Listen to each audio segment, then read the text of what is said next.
what's important is for people to understand that that setback is only temporary.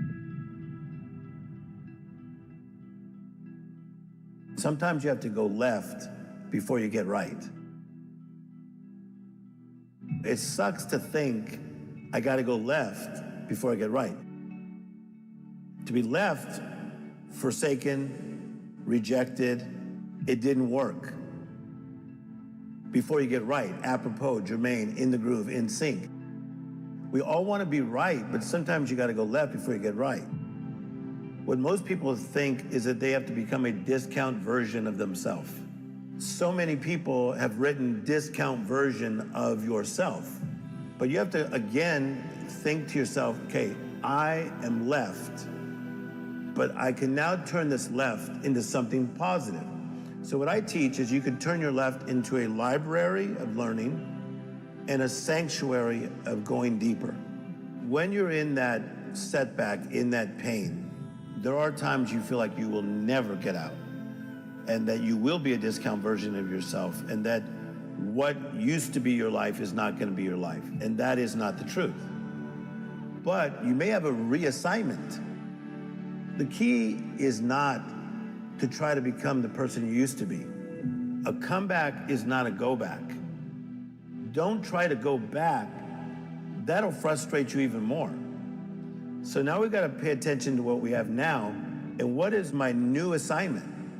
And you don't have to limp your whole life in that new assignment, because it's a new assignment. Your mess can become your message. I think there's times that we're headed somewhere, and then people are in our posse going, oh yeah, that's where you belong. You are headed that way, that's where you belong. So Mother Teresa was a school teacher. And so she was headed towards being a school teacher and moving up as a teacher.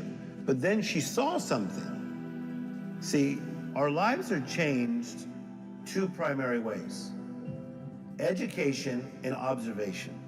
So Mother Teresa walked into the school one day and she noticed the orphans. Had she not noticed the orphans, we would never known of Mother Teresa. But she saw the orphans and she said, I'm gonna find a way to feed them. So as a few orphans, she fed them. The next day was more orphans. She fed them. The next day was more orphans. So she got off what she thought was her pathway because she heard somebody else was in pain. And that's what hit me, man. Working your land will change anybody's life. There's a proverb that says, he who works his land will have abundance. But if you chase fantasies, you lack wisdom. And people say, well, what's your land? Your land is what's in front of you. If you're in the 7th grade, work your 7th grade land. If you're the cameraman, work your land.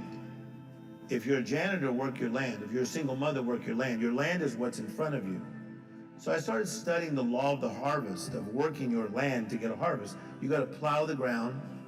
You got to plant the seed. You got to water the seed, and then you reap a harvest. You got to work your land. You got to plow, plow, plow, plow, plow, plow, plow. And you got to plant the right seeds. See, every day you got negative seeds and positive seeds. And people that are selfish, man, you're just planting negative seeds that are not going to come back positive. So when you plow and you plant the right seeds and you water them, which is repetition, it doesn't look like it's going to grow. Come on, man. You're working at Taco Bell, making gorditas, taking care of the Chihuahua. Doesn't look like it's working. And all of a sudden, man, payday is on its way. Most people make big mistakes on a regular day. And now we got choices. The choice is a selection. I got a choice. And usually, when they mess it up, they made a couple bad choices. And the choice created a challenge. So the key then is to find out what state of mind and what state was our soul in when we made that choice. Because I'm trying to tell you, when a person's at peace, they're not usually making really silly choices. It's usually coming from a place that's not so peaceful.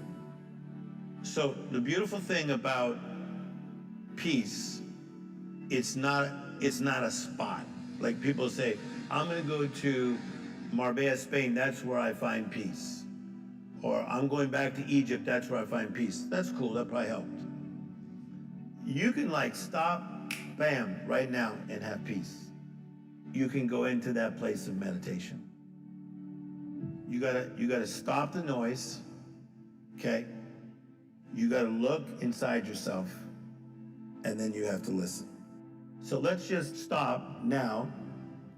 Just go into a place of meditation, and don't think about where you've been, where you were, what everybody's saying about you, but let's just go into a place of being grateful. It's this idea of you may not be what you want to be, but thank God you're not what you used to be. You can find a better place to help solve that dilemma that you're in. Because chaos will create more chaos if you're not careful. I think there's different things that people meditate on. To meditate is to mutter or to have your mind set, to set your mind to mindset.